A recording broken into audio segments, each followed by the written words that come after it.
Assalamualaikum warahmatullahi wabarakatuh.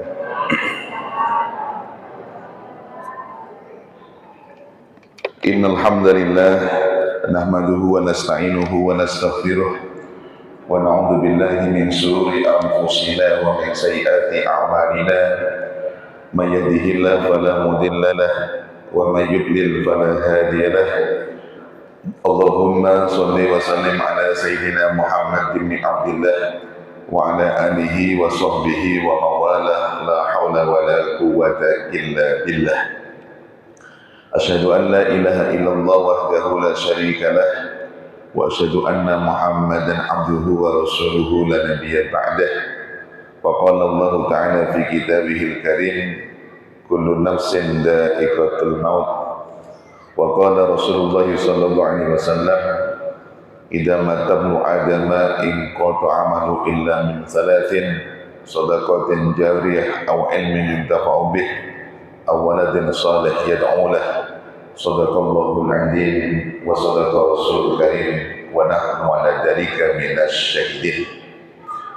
Hadratal afadil jami'al ulama yang kami hormati Bapak Ketua Yayasan Masjid Al-Muhajirin, Bapak Haji Malik, sahabat kami, segenap jajaran pengurus DKM, Bapak Imam Masjid beserta seluruh Dewan Asatidz, Ketua RW dan RT, Ibu-ibu Ketua Taklim, dan seluruh Bapak Ibu peserta pelatihan pengurusan jenazah yang dirahmati Allah Subhanahu wa Ta'ala.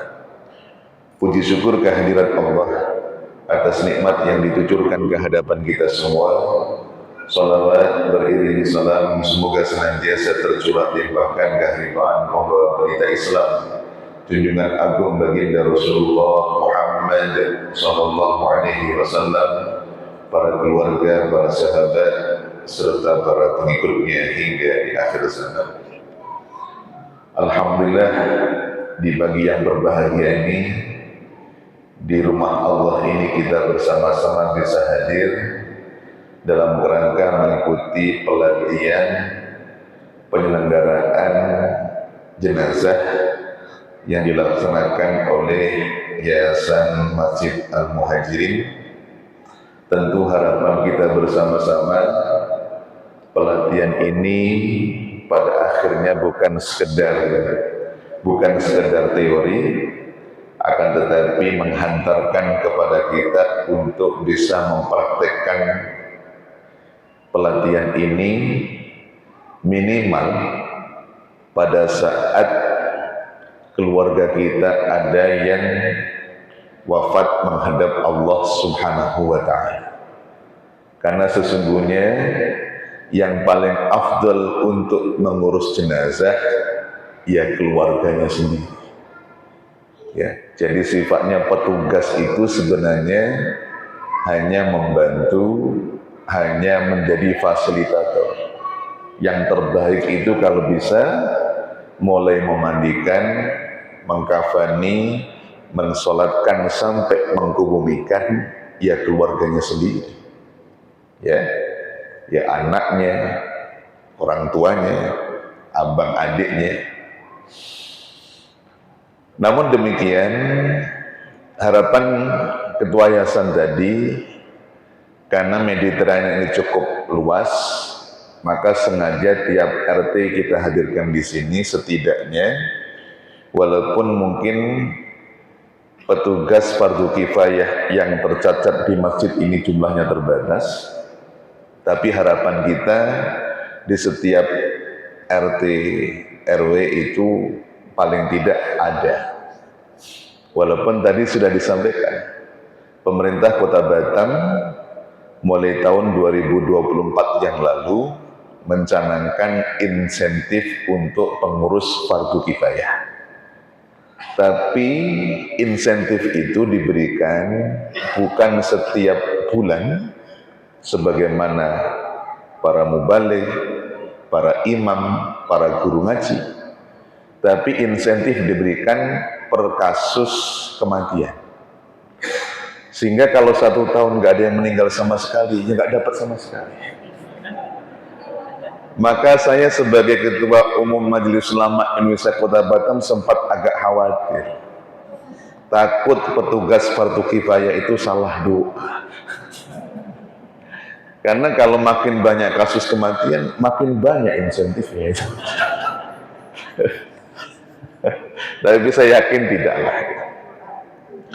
Ibunda sekalian yang dirahmati Allah, apa pentingnya kita belajar pengurusan jenazah?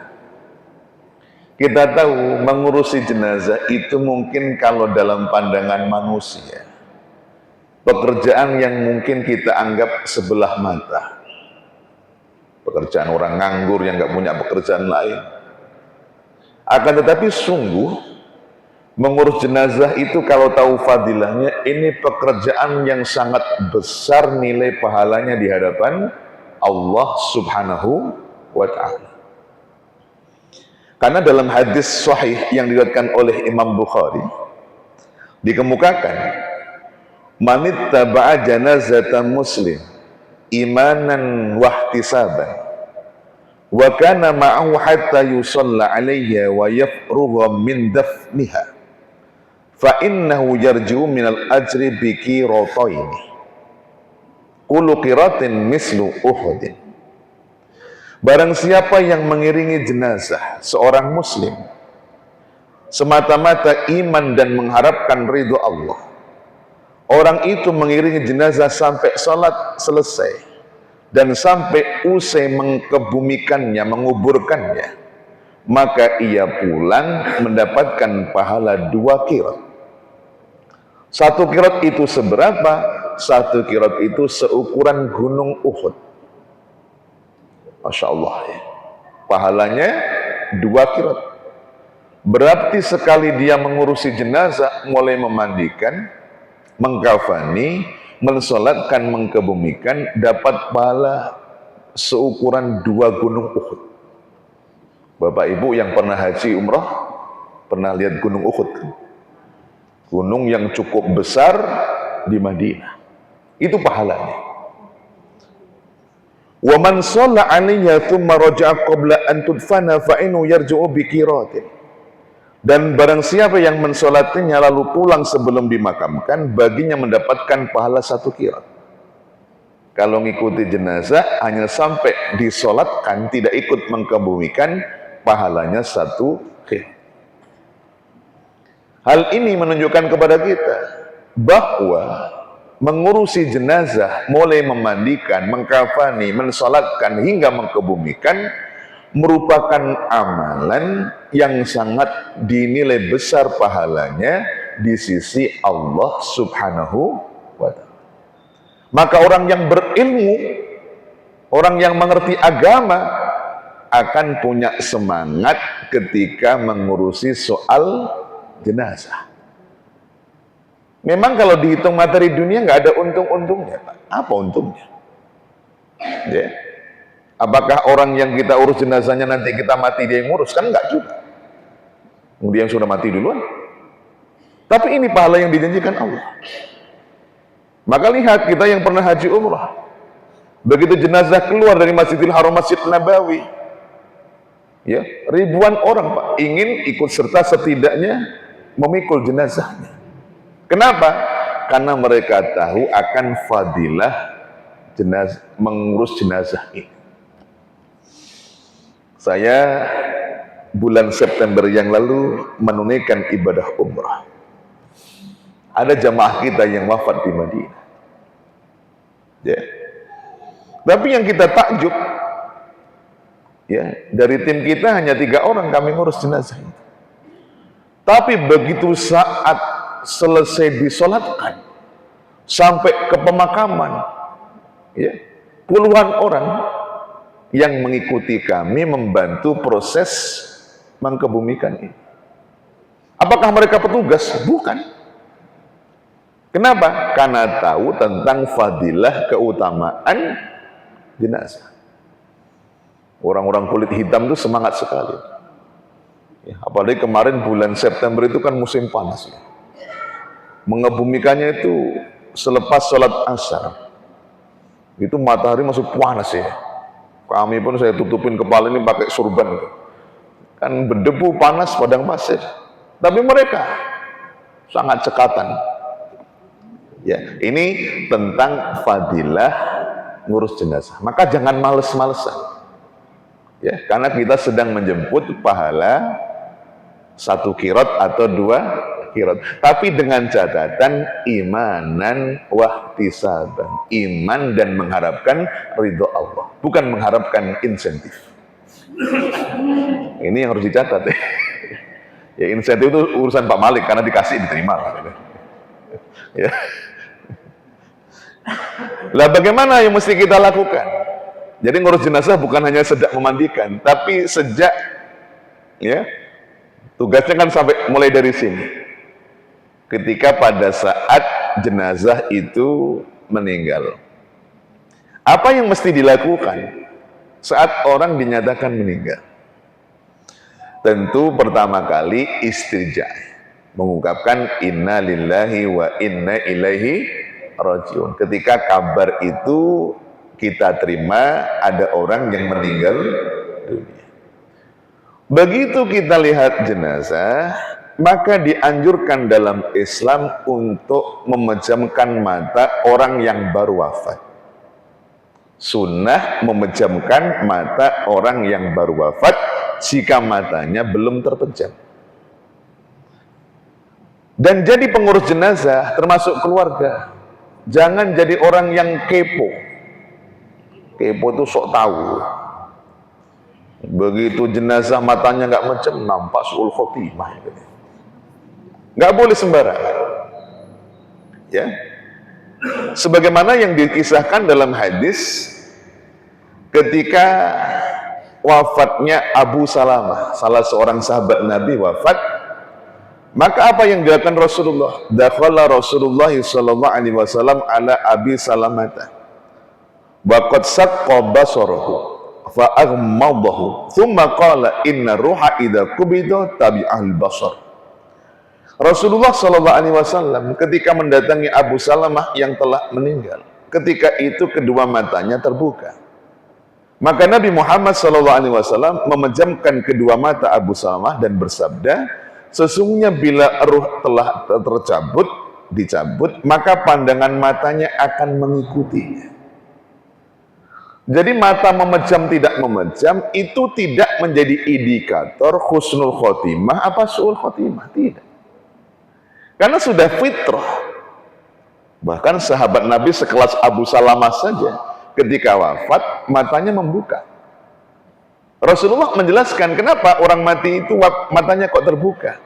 Karena ketika ruh itu dicabut, pandangan mata manusia itu mengikuti perginya ruh itu. Maka wajar kalau kemudian matanya tidak mesti menutup, kadang terbuka. Maka jangan jadi indikator itu. Ini kok membelalak kayaknya ini. Nggak usah, bukan urusan kita itu. Apalagi kita yang dianggap sebagai petugas.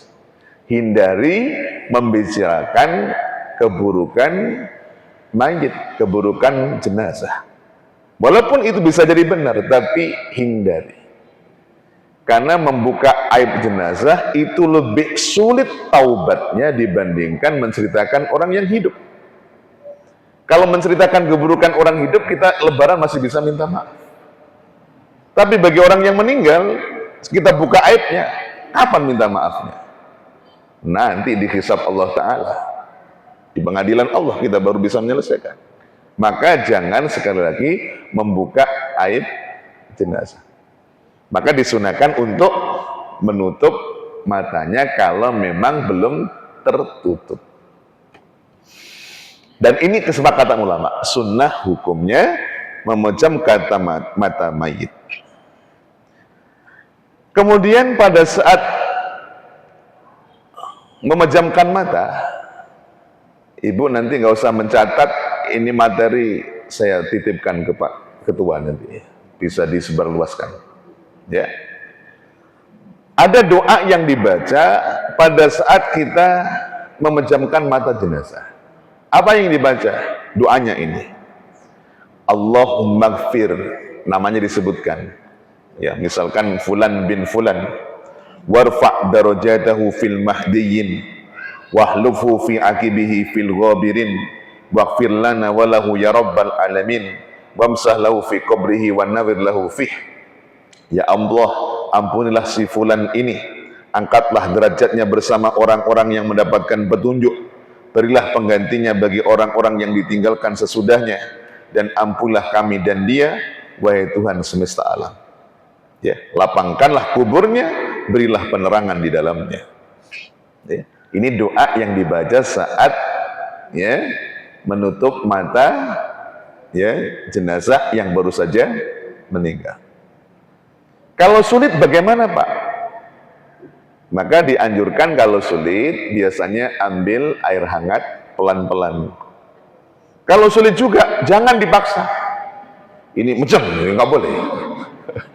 Jadi terhadap jenazah itu perlakuan jenazah sebagaimana perlakukan orang hidup. Ya, ini yang harus kita pahami. Yang kedua, mendoakan kebaikan untuk mayit. Dilarang mengucapkan hal-hal yang negatif, tapi sebaliknya dianjurkan untuk mendoakan dengan kebaikan untuk si mayit. Ada satu hadis kelanjutan tadi, dakhala Rasulullah sallallahu alaihi wasallam ala Abi Salamah wa qad saqqa basarahu fa ahmadahu thumma qala inna ruha idza qubida dhabihul basar. Rasulullah sallallahu alaihi wasallam masuk pada tempat Abu Salamah yang wafat, lalu kemudian matanya terbuka, Rasulullah memejamkannya sambil beliau menyatakan, sesungguhnya ruh apabila dicabut maka pandangan mata akan mengikutinya. Apa yang terjadi kemudian? Wadujjan nasun min ahli, maka kemudian berteriak orang-orang dari anggota keluarganya, histeris ketika Abu Salamah wafat. Faqala, maka kemudian Rasulullah sallallahu alaihi wasallam bersabda, la tad'u ala anfusikum illa bi khair. Janganlah kalian berdoa atas diri kalian kecuali dengan kebaikan. Kenapa? Fa innal malaikata yu'minuna ala ma taqulun. Karena sesungguhnya malaikat itu mengaminkan atas apa yang kalian ucapkan. Oleh karena itu ketika jenazah itu meninggal, termasuk sahibul musibah, jangan juga membicarakan hal-hal yang tak patut untuk jenazah, termasuk dalam Islam tidak boleh melakukan niyahah atau meratap. Kalau nangis itu boleh. Jenazah meninggal, suaminya menangis, istrinya menangis, anaknya menangis, orang tuanya menangis, menangis itu boleh. Yang dilarang apa? Yang dilarang itu adalah meratap. Karena Rasulullah sendiri juga pernah di saat putra beliau wafat, kan putra-putra Rasulullah meninggal lebih dahulu dibandingkan beliau. Ketika putra Rasulullah Qasim, ya, ketika putra Rasulullah Ibrahim meninggal, Rasulullah pun juga menitikkan air mata. Sahabat bertanya, kenapa engkau menangis ya Rasulullah? Beliau mengatakan, ketahuilah bahwa air mata itu merupakan bagian rasa kasih sayang seseorang atas orang yang ya meninggal itu. Wajar kalau hanya nangis. Tapi kalau sudah meratap, nggak boleh. Meratap itu apa? Ekspresi yang menunjukkan ketidakrelaan wafatnya seseorang. Itu nggak boleh. Salah satu indikatornya, menangis kok sudah mulai berkata-kata, itu hati-hati. Itu pintu masuk untuk meratap itu. Tapi kalau nangis, itu nggak apa-apa. Tapi sudah, oh Pak kok mati gue Pak ini. Itu sudah mulai meratap, menunjukkan sikap tidak rela atas takdir Allah wafatnya seseorang. Nggak boleh. Yang terbaik, berikan doa yang terbaik seperti doa tadi yang sudah kita sebutkan tadi. Itu yang kedua. Bahkan ada hadis Nabi mengingatkan kepada kita, menangis yang berlebih yang disebut niyahah tadi ya. Menangis kalau sekedar boleh, tapi kalau menangis sampai meraung-raung, menampar pipi, merobek baju secara berlebihan, termasuk bagian niyahah yang dilarang di dalam Islam. Al-mayyitu yu'adzabu fi qabrihi bimaniha alaih. Sesungguhnya mayit diazab dalam kuburnya ketika keluarganya melakukan ratapan atau niyahah terhadap dirinya. Gak boleh dalam Islam. Yang ketiga, mengikat dagunya agar tidak terbuka. Setelah matanya dipejamkan, disunahkan mengikat dagunya. Wasyadda lihyahi. Kenapa itu dilakukan? Wadzalika muhaffatan ayyabqa famuhu maftuhan halata ghuslihi wa halasa tajhizihi. Hal itu dilakukan karena dikhawatirkan mulutnya akan terbuka ketika dimandikan atau ketika dipersiapkan urusan jenazah itu. Ya. Sehingga hendaklah ditutup, ya, sehingga bersatu antara gigi dan mulutnya. Bagaimana caranya mengikatnya?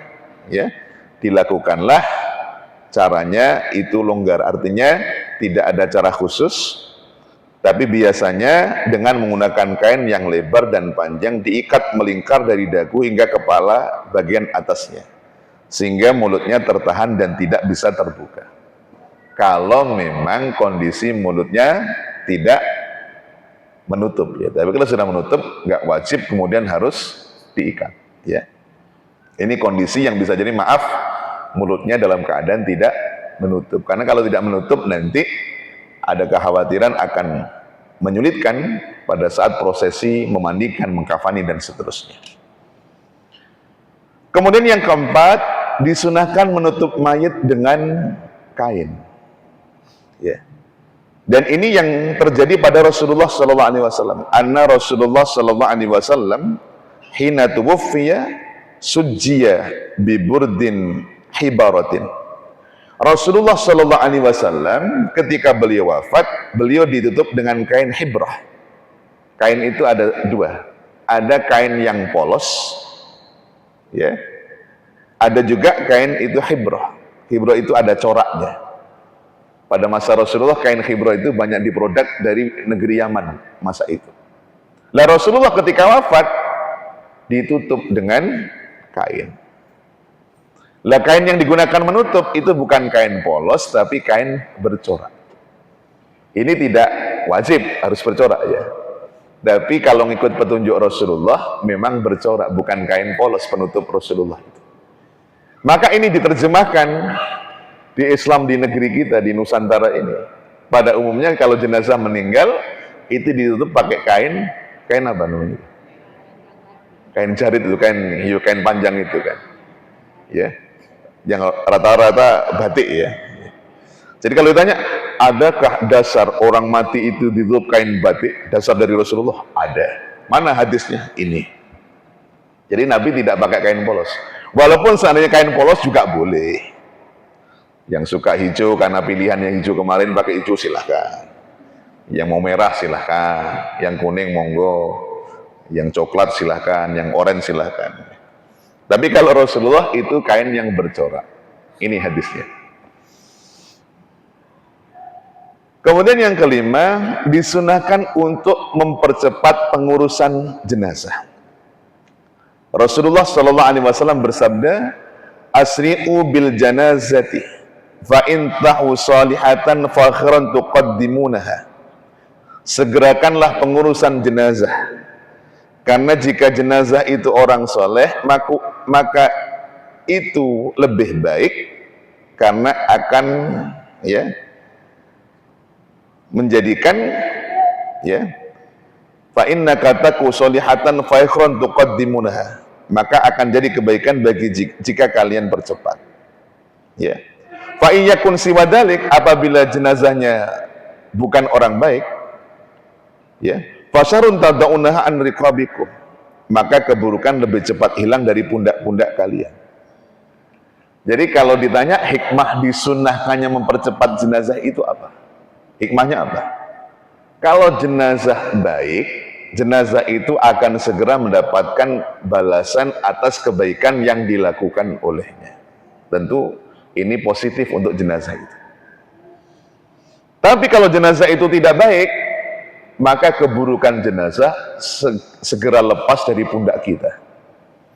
Cuma ini petugas hal seperti ini nggak perlu disampaikan di khalayak ramai.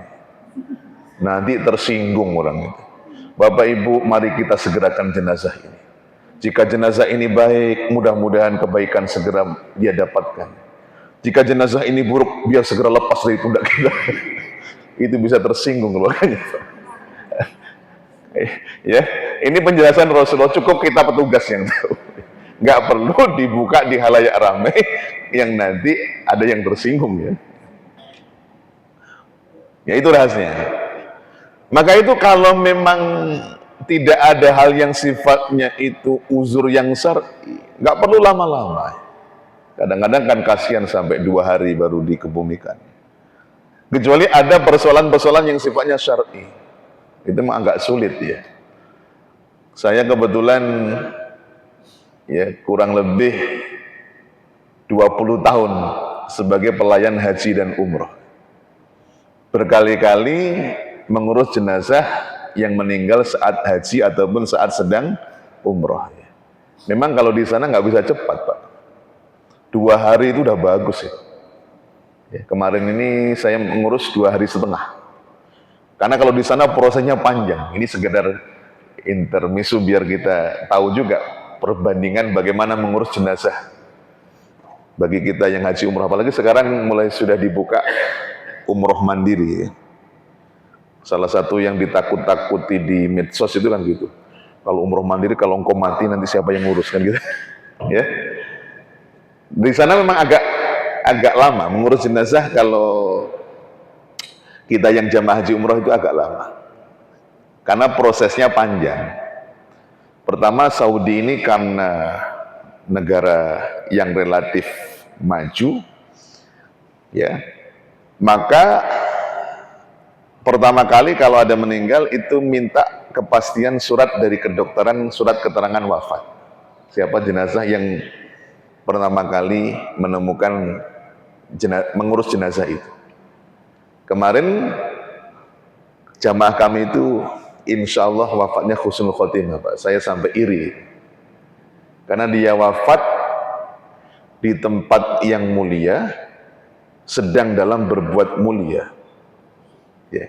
Kenapa? Wafatnya itu sehabis sholat isya di Masjid Nabawi, habis sholat ba'diyah dia jatuh di karpet Masjid Nabawi. Jadi mengembuskan nafas terakhirnya itu ya di atas karpet Masjid Nabawi itu. Walaupun prosedur harus dibawa ke hospital, diperiksa, ya. Dan di sana, ya, agak rumit kemarin itu, karena meninggalnya tidak sedang di rumah sakit, meninggal di tempat itu, lalu dibawa oleh polisi. Lah kita nggak boleh ngikut. Kata polisi, tunggu aja di rumah sakit. Assalam gitu. Saya ke sana, nggak ada, Pak. Sampai 3 rumah sakit kita datangi. Ya, betapa terkejutnya begitu jam-jam 11 malam, ya, ternyata nama orang ini sudah dihapus dari daftar pasien. Karena namanya sudah pindah ke ruang jenazah. Ya. Dari surat kematian itu kita laporkan ke Kedutaan Besar Republik Indonesia yang ada di Jeddah, melaporkan warga negara Indonesia meninggal. Nanti surat dari kedutaan ini dikabarkan ke keluarga tanah air, minta persetujuan dimakamkan di sana. Harus ada tanda tangan keluarga di tanah air yang mengizinkan. Ini kan prosesnya panjang, ya. Nanti baru kemudian jenazah bisa dipindahkan, ya. Setelah itu baru bisa dimakamkan, bisa dimandikan, ya, dikafani, ya, termasuk disolatkan di Masjid Nabawi. Ya. Jadi kemarin saya sholat persis di belakangnya imam, Bang. Ya. Berkahnya jenazah, ya. Saya bisa lewat pintu khusus untuk imam Masjid Nabawi itu, lewat depan itu. Ya. Isfi anta. Ada sahibul musibah. Nah, ya. Ngaku sahibul musibah baru boleh masuk ya. Jadi di saf pertama dan jenazahnya dimakamkan tidak di depannya raudhah ya. Jadi kita lihat, masya Allah, mulia sekali orang ini ya. Disolatkannya dekat makamnya Rasulullah Shallallahu Alaihi Wasallam. Itu kurang lebih 2 hari setengah baru selesai. Ini sekedar berbagi cerita. Kenapa kok rumit di sana? Karena kita orang asing. Kalau warga tempatan sendiri ya mereka cepat ya. Karena kita orang asing, Saudi Arabia tidak mau dituntut oleh negara asal. Makanya prosedur berlapis itu mesti ditempuh ya. Tapi kalau normal, sunnahnya adalah mensegerakan pengurusan jenazah. Oke. Ini tahapan yang harus dilakukan. Nah selanjutnya, sebagaimana kita maklumi, ada 4 kewajiban seorang muslim yang berhukum fardu kifayah untuk kita selenggarakan ketika wafatnya seseorang. Maka kita orang Melayu di sini menyebut istilah pengurusan jenazah dengan sebutan fardu kifayah. Sebenarnya fardu kifayah itu bukan perbuatan. Fardu kifayah itu hukum ya. Dan perbuatan yang hukumnya fardu kifayah bukan hanya ngurus jenazah, cuma karena sudah terlanjur jadi istilah ya. Sebenarnya kalau bahasa Arabnya itu tajhijul janazah, penyelenggaraan jenazah itu, pengurusan jenazah itu bahasa Arabnya tajhijul janazah. Cuma kita orang Melayu nyebutnya dengan sebutan fardu kifayah. Saya dulu pertama kali datang ke Batam bingung, ikut nggak perkumpulan fardu kifayah? Perkumpulan fardu kifayah, bingung saya apa maksudnya. Tapi ternyata yang dia maksudkan adalah pengurusan jenazah. Ya, jadi fardu kifayah itu sebenarnya hukum, ya. Kalau perbuatannya namanya tajhijul jenazah, penyelenggaraan pengurusan jenazah. Pertama, memandikan jenazah. Ya. Hukum memandikan jenazah. Memandikan mayit atau jenazah hukumnya fardu kifayah berdasarkan hadis Abdullah bin Abbas radhiyallahu an, dikemukakan ya, baina rajulun waqifun ma'an nabi sallallahu alaihi wasallam bi Arafah id waqa'an rahilatihi fawaqasathu aw qala fa'aqasathu. Ada seorang laki-laki yang sedang wukuf di padang Arafah bersama Nabi Muhammad SAW. Lalu kemudian tiba-tiba ia terjatuh dari hewan tunggangannya lalu meninggal. Faqala Nabi SAW, kemudian Nabi Muhammad SAW bersabda, apa sabda Nabi? Ighsiluhu bima'in wa sidrin. Mandikanlah ia dengan air dan daun bidara. Wa kafinuhu fi thawbaini.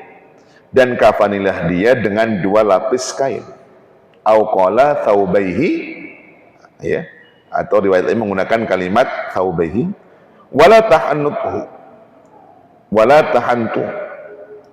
Dan janganlah beri minyak wangi. Wala tuqammiru ra'sahu, dan jangan tutup kepalanya. Fa innallaha yab'atsuhu yaumal qiyamati yulabbi. Karena sesungguhnya Allah Ta'ala membangkitkan dia di hari kiamat dalam keadaan bertalbiyah. Ini sering saya menitikkan air mata kalau baca hadis Nabi ini. Ya. Kenapa? Karena banyak orang, dia ke tanah suci hanya sekali dalam hidupnya, tapi wafat di sana.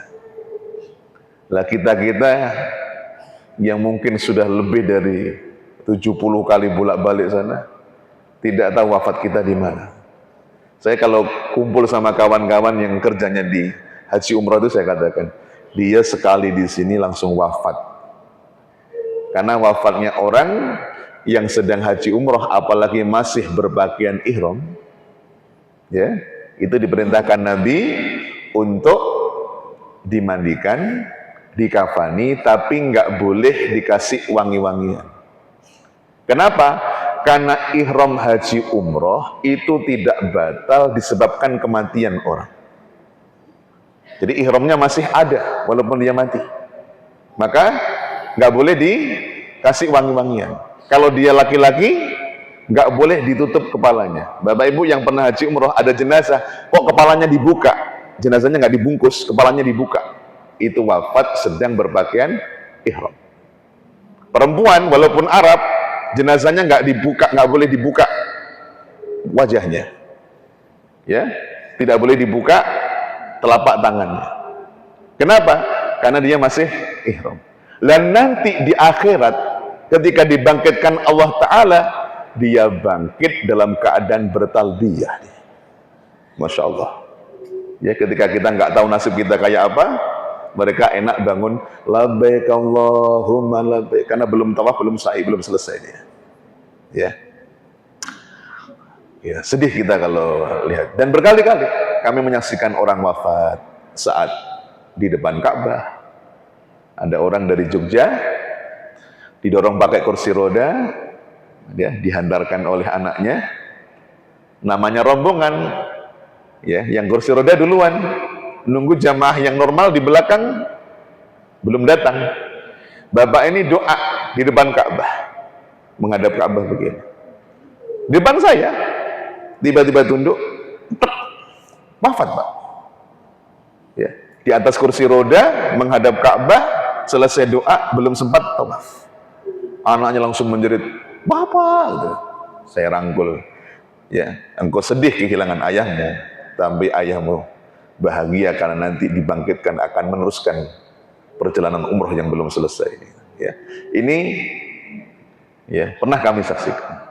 Ada kami saksikan ketika di tempat tawaf, ada yang wafat pada saat sedang melontar jumroh, ada yang wafat saat berada di Muzdalifah, ada yang meninggal saat di Mina. Ya, ini contoh-contoh manusia-manusia yang ya istimewa. Kenapa? Karena sekali lagi nanti akan kita bahas, untuk orang yang berpakaian ihram itu ada pengurusan jenazah yang berbeda dengan orang secara umum. Ya, nanti siapa yang memandikan jenazah sekarang? Lah, sebelum lanjut, hadis ini menjadi dasar bagi kita karena Nabi perintahkan ihsiluhu, ya, ihsilihu bima'in wasidri, mandikanlah dia dengan air dan daun bidara. Ya, daun bidara itu nggak berbau wangi, maka walaupun dia sedang ihram boleh dipakai. Ya, ini menjadi dalil bahwa orang wafat itu diperintahkan untuk memandikannya. Siapa yang memandikan jenazah? Yang memandikan jenazah hendaknya orang yang paham fikih pemandian jenazah. Dan yang paling utama adalah kalangan kerabat.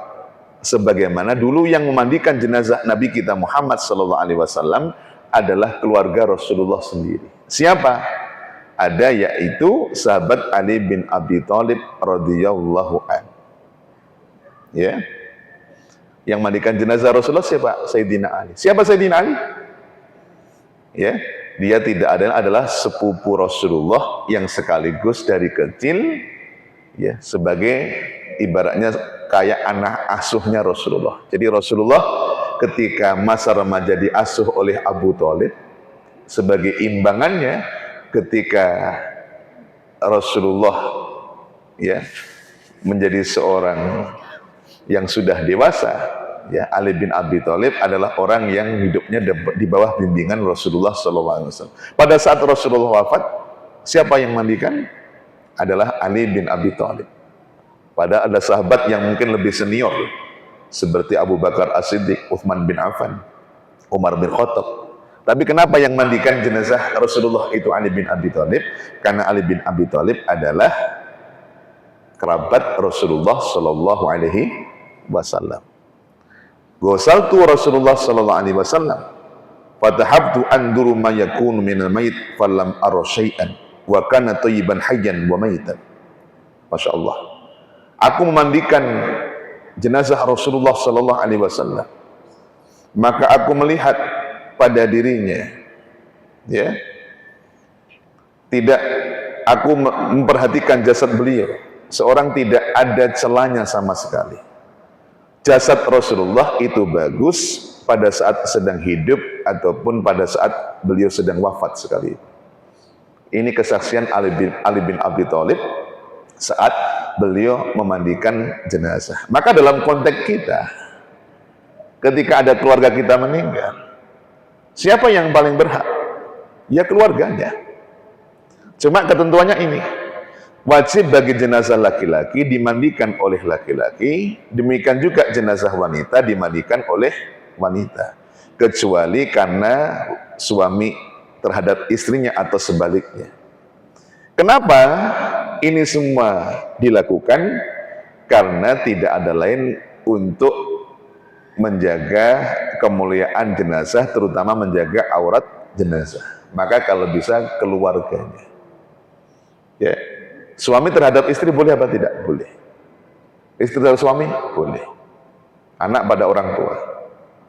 Ya, cuma kalau kerabat yang menyamping, saudara, paman dan seterusnya, kalau bisa yang laki-laki yang mandikan laki-laki, kalau perempuan yang mandikan perempuan. Maka bagi kita belajar pelatihan ini penting, minimal kita gunakan untuk mengurus jenazah keluarga kita.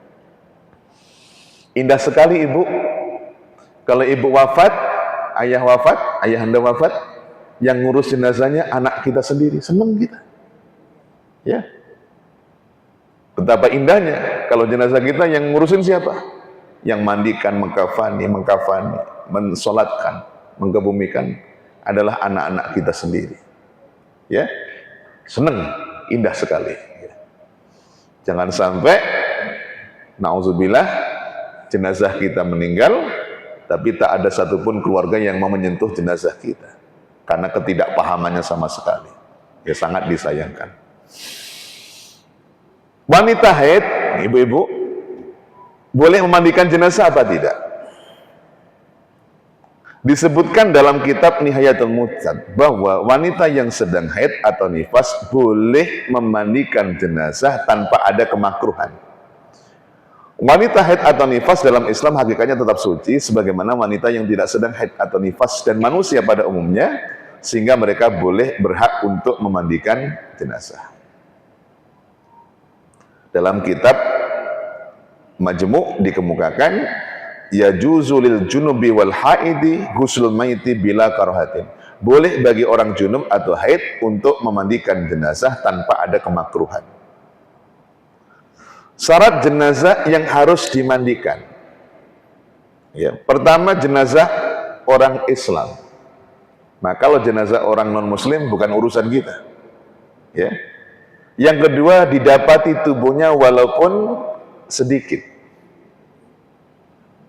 Kalau nggak ada sama sekali, bagian tubuhnya sudah hancur lebur, ya tentu nggak ada kewajiban untuk memandikan jenazah. Apa misalkan korban kebakaran? Harus jadi abu semua. Apakah abunya harus dimandikan? Tidak, karena sudah tidak tersisa lagi bagian dari anggota tubuhnya. Yang ketiga, jenazah itu bukan orang yang mati syahid. Ya, karena mati syahid tidak boleh dimandikan. Kenapa nggak boleh dimandikan? Karena sekali lagi darah yang menempel di tubuhnya pada saat jihad di jalan Allah itu kelak akan menjadi saksi kesyahidan dia di hadapan Allah Subhanahu wa ta'ala. Cuma ingat ya, syahid itu terbagi menjadi 3, tidak mutlak 1. Ini yang harus kita dudukkan. Karena saya pernah pada saat COVID kemarin di Majelis Ulama Indonesia kan berdiskusi tentang penanganan jenazah COVID. Ada seorang ustadz begini, jenazah COVID itu kayaknya nggak usah dimandikan saja, kan dia mati syahid. Ya, ini contoh bahwa kadang-kadang ada sebagian orang yang tidak paham tentang persoalan kriteria syahid. Syahid itu dalam Islam dibagi menjadi 3. Ada syahid dunia akhirat, ada syahid dunia, ada syahid akhirat saja. Pertama, syahid dunia akhirat. Siapa itu? Orang yang meninggal karena berjuang membela agama Allah dan niat dia berjuang semata-mata mencari ridho Allah. Maka orang yang seperti ini dalam hukum di dunia ya diterapkan hukum ini, termasuk tidak dimandikan dan seterusnya. Dan di akhirat mendapatkan pahala syahid.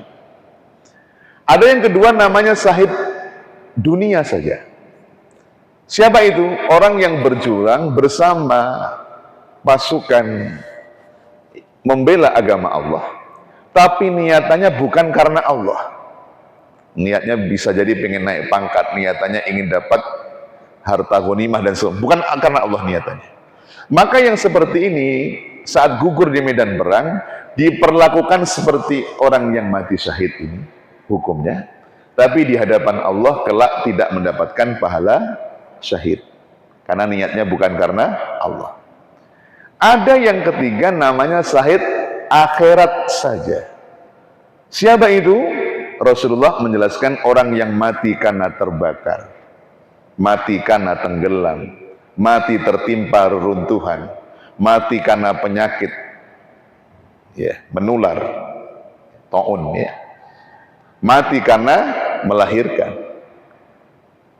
termasuk mati karena sedang menuntut ilmu.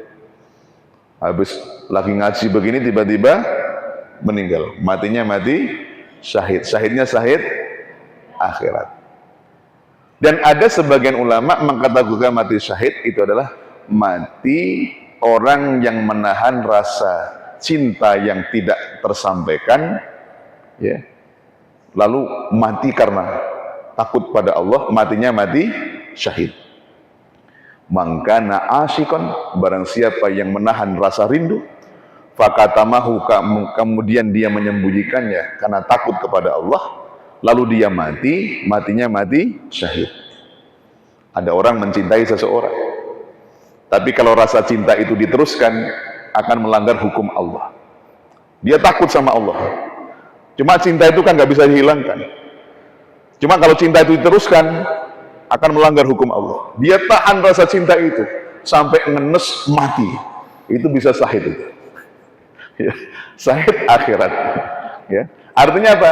Di dunia tetap dimandikan, dikafani, disolatkan sebagaimana jenazah biasa, tapi nanti di akhirat dia mendapatkan pahala ya syahid. Ya. Jadi tahu mana yang syahid dunia akhirat, maka mana yang syahid dunia, mana yang syahid akhirat saja. Sekarang caranya bagaimana? Ini sudah teknis. Nanti berbagi waktu, karena saya lepas zuhur ada rapat PWNO, nanti praktek bersama Pak Imam kita. Tadi sudah saya koordinasikan ya. Saya sampaikan teori dan fatwa-fatwanya, nanti praktek di lapangan bersama Ki Mujib ya. Caranya bagaimana? Pertama, memandikan minimalis. Jadi memandikan jenazah itu ada dua. Ada minimal, ada yang ideal. Pertama, cara minimal memandikan jenazah yang sudah memenuhi makna mandi dan cukup untuk memenuhi kewajiban terhadap jenazah. Secara singkat dijelaskan, aqallul ghusli ta'mimu badanihi bil ma'. Paling sedikitnya memandikan mayit adalah dengan meratakan air ke seluruh anggota tubuhnya. Dengan kata lain, yang penting dari ujung rambut sampai ujung kaki sudah disiram air, meratai semua, najisnya hilang, maka sudah cukup. Itu minimal. Sementara kalau pengen yang sempurna ini, wa akmaluhu ayyusila sawatihi wa ayyazilal gitu min anfihi wa yawaddu'ahu wa ayyadalka badanahu bisidri wa yusabbal ma'a alaihi thalathan. Dan paling sempurnanya mandikan jenazah adalah membasuh kedua pantatnya, maaf ya, menghilangkan kotoran dari hidungnya, memwudukannya, menggosok badannya dengan daun bidara dan mengguyur dengan air sebanyak 3 kali. Ini kalau pengen yang sempurna. Pentingnya apa? Belajar fikih yang minimal dengan yang ideal itu sama-sama kita pelajari.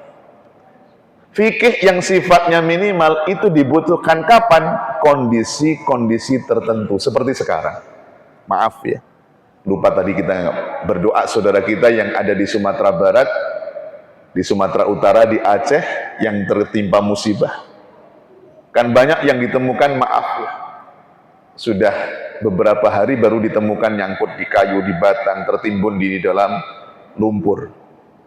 Ya.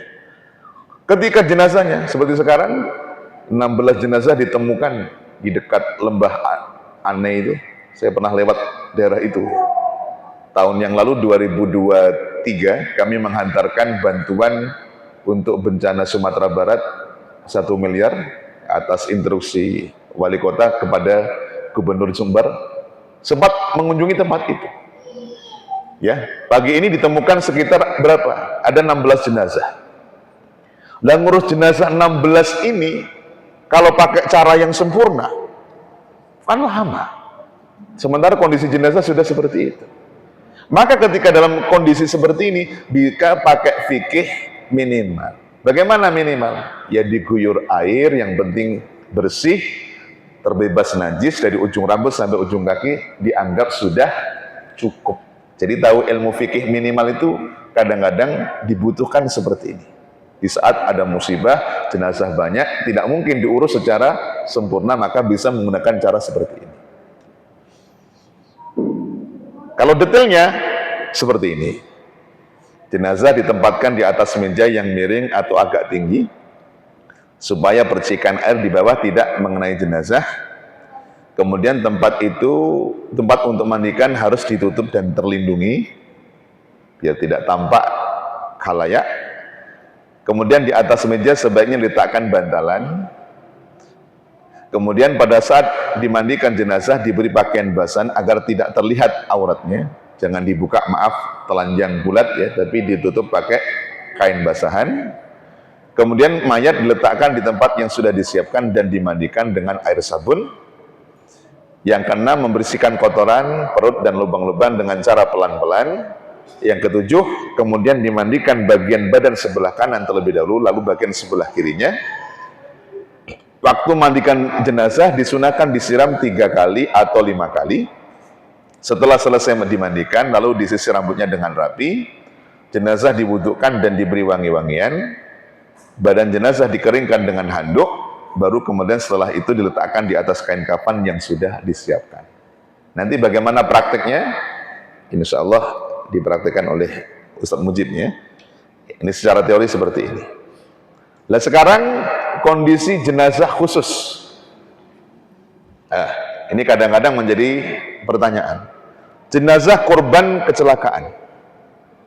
Orang yang mengalami kecelakaan seperti tertabrak atau terbakar, yang menyebabkan beberapa anggota tubuhnya rusak atau melepuh, maka tidak perlu dimandikan, melainkan cukup dengan penggantinya, yaitu tayamum. Ya, kalau sudah terbakar semuanya, kalau dikasih air, maaf, mungkin bisa jadi malah mengelupas kulitnya atau lepas anggota tubuhnya karena sudah terbakar semuanya. Ini kayak kejadian di mana kemarin, di Hong Kong atau di mana itu. Ada kebakaran apartemen, itu banyak juga korbannya yang terbakar di dalamnya. Atau jika masih ada bagian tubuh yang mungkin dimandikan dengan air, maka dimandikan dengan air, sementara bagian yang tidak mungkin dimandikan cukup ditayamumkan saja layaknya ketentuan tayamum. Contoh misalkan yang lain utuh, tapi maaf, tangannya terbakar di sini. Tangannya kalau dimandikan ini bahaya, ya, bisa mungkin rusak atau terkelupas anggota tubuhnya. Maka bagaimana? Yang lain tetap dimandikan, yang ini diganti dengan tayamum. Karena dalam Islam fungsi tayamum itu juga sebagai pengganti anggota wudhu atau mandi yang tidak bisa terkena air.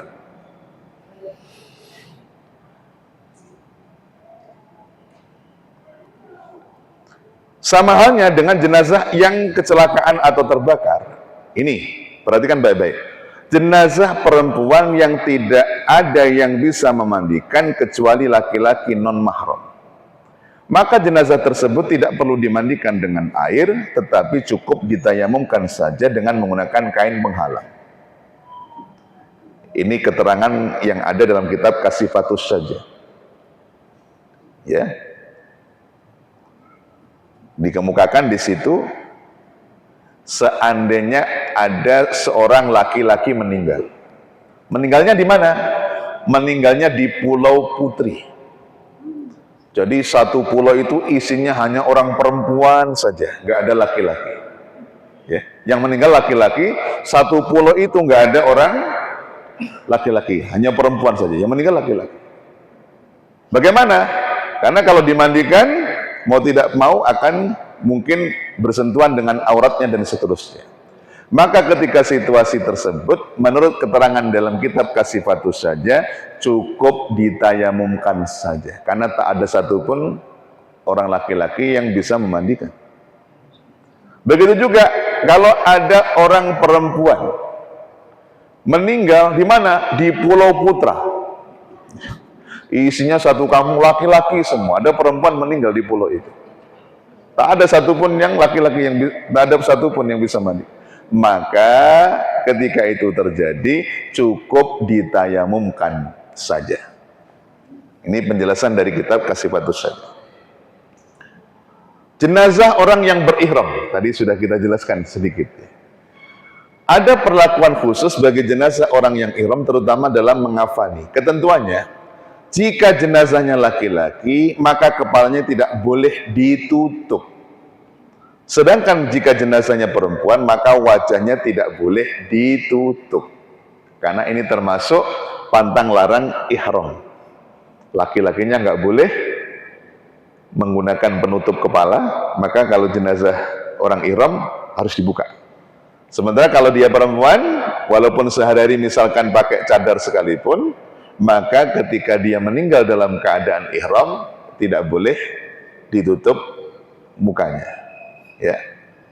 Begitu pula saat memandikan tidak boleh menggunakan wangi-wangian. Kenapa? Sebab manasik tidak batal karena kematian seseorang. Ya. Walhasil kewajiban atas jenazah orang yang ihram adalah memandikan, mengkafani, menyolatkan dan menguburkan. Hanya saja ketika dikafani, bagian wajah pada jenazah laki-laki dan wajah perempuan tidak ditutup. Begitu juga tidak boleh menggunakan wangi-wangian. Keempatnya wajib tetap dijalankan, tapi nggak boleh pakai wangi-wangian dan nggak boleh ditutup kepala yang laki-laki, nggak boleh ditutup muka yang perempuan. Ya.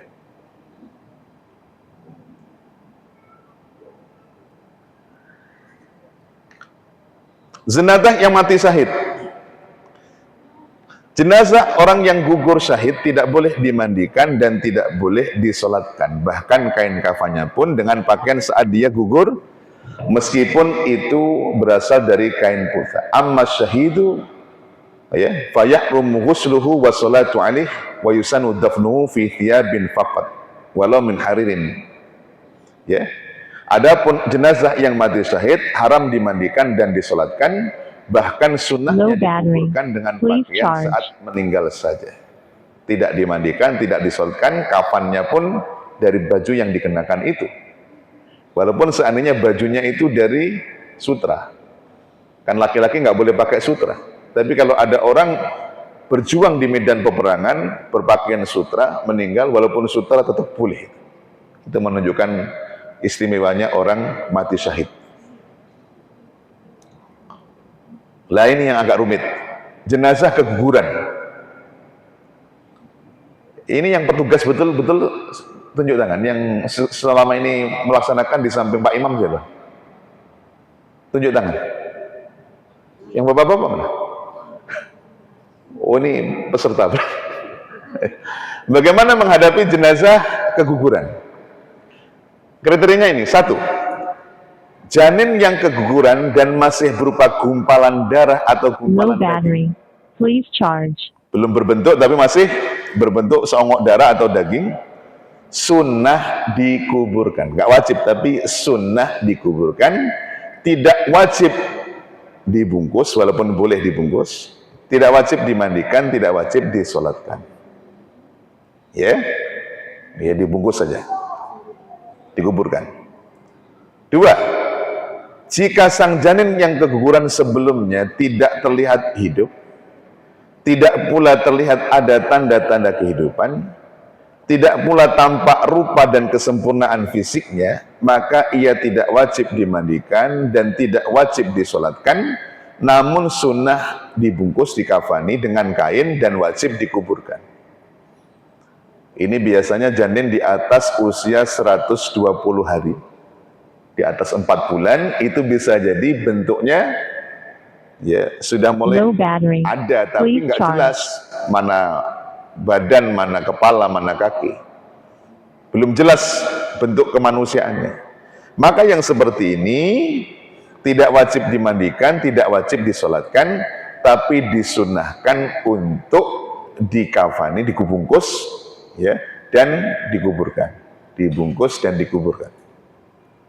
3. Jika janin yang keguguran tidak terlihat hidup, tidak pula terlihat tanda-tanda hidup, namun tampak rupa dan kesempurnaan fisiknya, terlebih usianya di atas 4 bulan, maka jenazahnya wajib dimandikan, dikafani, dan dikuburkan, namun tidak wajib disolatkan. Ya, berarti dia mati di dalam rahim, ya. Tapi tanda-tanda dia hidup. Tapi rupa dan kesempurnaan fisiknya sudah terlihat usianya. Maka kewajibannya hanya 3. Apa itu? Ya, dimandikan, ya, dimandikan, dikafani, dikuburkan, tidak disolatkan. Kemudian yang keempat, jika janin yang keguguran sebelumnya terlihat hidup, tampak pula tanda-tanda kehidupan, seperti sempat menangis, bergerak, menjerit, menggigil, sebagainya saat dilahirkan, maka jenazahnya wajib dimandikan, dikafani, disolatkan, dikuburkan sebagaimana jenazah biasa, meskipun bisa jadi usianya di bawah 4 bulan. Tapi dia hidup, sempat hidup, ya, pada saat dilahirkan. Walaupun kemungkinan di usia di bawah 4 bulan jarang terjadi, tapi ini lahir, sempat nangis, maka di sini wajib dimandikan, dikafani, disolatkan, dimakamkan. Yang kelima, ini agak ngeri hukumnya ini. Wajib hukumnya membedah perut jenazah oleh medis yang di dalamnya ada janin, dengan catatan sang janin diharapkan bisa hidup berdasarkan hasil pemeriksaan ahli bayi, bidan, dokter atau petugas medis lain, terlebih usia kehamilan telah mencapai 6 bulan atau lebih. Ada seorang ibu meninggal, tapi medis memungkinkan janinnya itu masih hidup. Maka dalam posisi ini, ya, maka wajib untuk menyelamatkan janin yang ada di dalam itu. Ada proses pembedahan. Tapi jika janin yang ada dalam rahim sang ibu tidak ada harapan hidup, maka haram membedahnya. Tapi kalau dokter mengatakan ini sudah nggak ada tanda kehidupan, janinnya pun ikut mati bersama matinya induknya, maka tidak boleh, haram membedah perut ibu yang meninggal ini.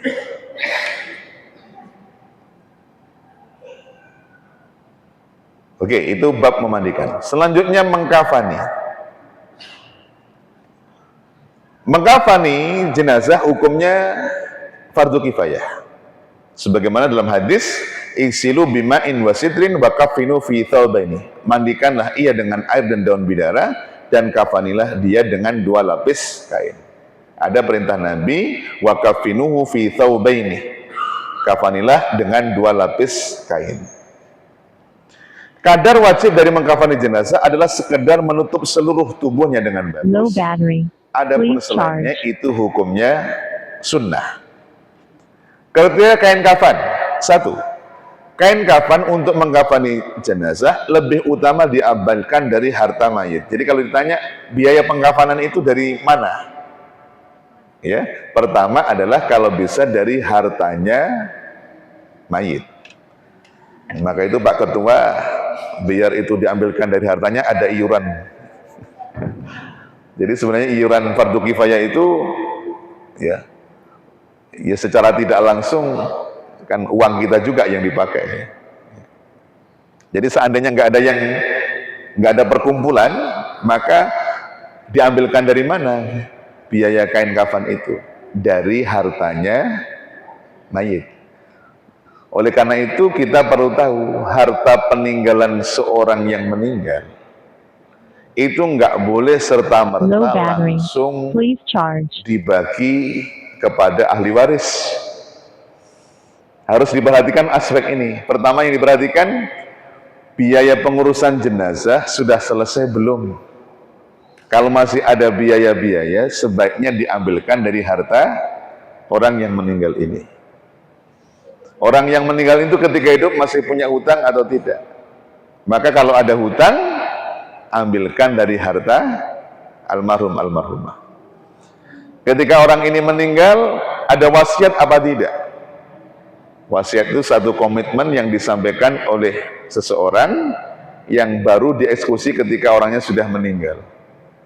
Ya, misalkan kalau aku meninggal nanti ambilkan uang saya 50 juta berikan ke masjid. Uang dia 500 juta, 50 dikasih ke masjid. Maka wajib ahli warisnya ngasihkan ke masjid. Saya low battery. Please charge. Kacau kalau punya anak kayak begini nih. Ya. Wasiat wajib itu nih kan. Ada janji terkait harta apa tidak? Baru dibagi waris.